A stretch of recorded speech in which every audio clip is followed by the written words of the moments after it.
दोस्तों, इंसान ने हमेशा सितारों पर कदम रखने का ख्वाब देखा है। हमने मूवीज़ में देखा है कि लोग सदियों का सफ़र करते हैं और नए प्लैनेट्स पर पहुंच जाते हैं, मगर क्या हकीकत में हमारा जिस्म इस सफ़र के लिए तैयार है?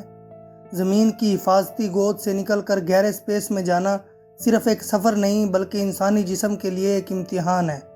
आज हम सिकंदर फैक्ट्स पर उस पुरअसरार तब्दीली का जिक्र करेंगे जो एक मुसाफिर के जिस्म में तब आती है जब वो करोड़ों मील दूर खला में जाता है। ये तब्दीलियाँ इतनी गहरी हैं कि शायद नई प्लैनेट पर पहुंचने वाला शख्स वैसा इंसान ना रहे जैसा वो ज़मीन पर था। सबसे पहली तब्दीली जो फ़ौरन महसूस होती है वो है आपके जिस्म के फ्लूइड्स का रुख बदलना। ज़मीन पर ग्रेविटी हमारे खून और दीगर फ्लूइड्स को नीचे पैरों की तरफ खींचती है, मगर स्पेस में ग्रेविटी ना होने की वजह से ये सारा फ्लूइड ऊपर की तरफ यानी आपके चेहरे और दिमाग की तरफ मूव करता है। इसे पफी फेस सिंड्रोम कहते हैं। एस्ट्रोनॉट्स का चेहरा फूल जाता है और टांगें पतली हो जाती हैं, मगर मसला सिर्फ दिखने का नहीं, ये फ्लूइड प्रेशर आपकी आंखों की नसों पर दबाव डालता है, जिससे बहुत से एस्ट्रोनॉट्स की नज़र हमेशा के लिए कमज़ोर हो जाती है। कुछ केसेस में तो रेटिना की शक्ल ही बदल जाती है। सोचें, सालों के सफ़र में क्या आप देखने की सलाहियत खो देंगे?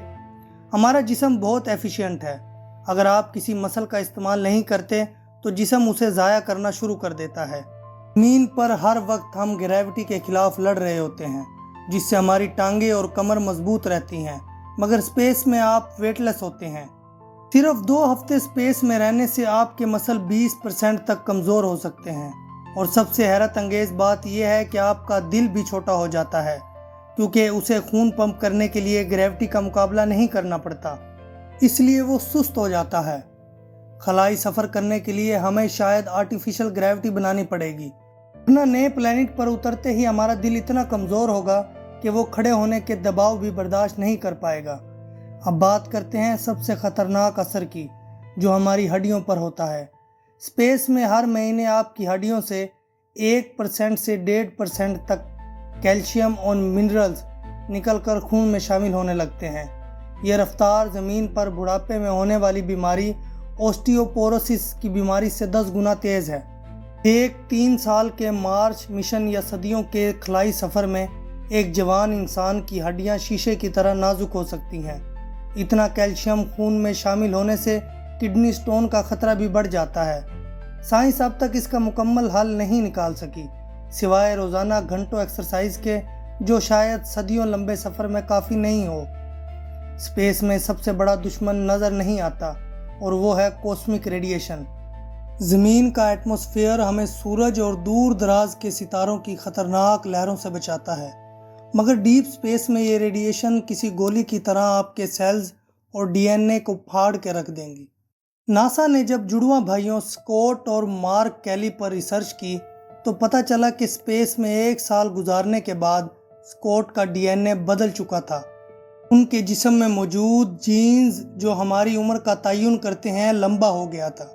इसका मतलब है कि स्पेस में इंसानी जिस्म खुद को रेडिएशन से बचाने के लिए जेनेटिक लेवल पर तब्दीली करने की कोशिश करता है। खलाई सफ़र इंसान को एक नई स्पीशी बना देगा। आखिरी और सबसे बड़ा इम्तिहान ज़हनी है।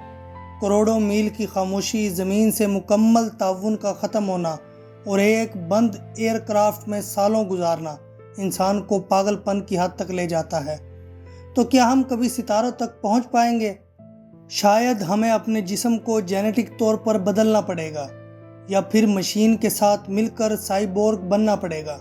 आपको क्या लगता है, क्या इंसान स्पेस में रहने के लिए बना है, या हम हमेशा के लिए इस दुनिया में ही रहेंगे? कमेंट में अपनी राय ज़रूर दें। वीडियो पसंद आई हो तो वीडियो को लाइक करें और सिकंदर फैक्ट्स को मज़ीद दिलचस्प मालूमात के लिए सब्सक्राइब करें।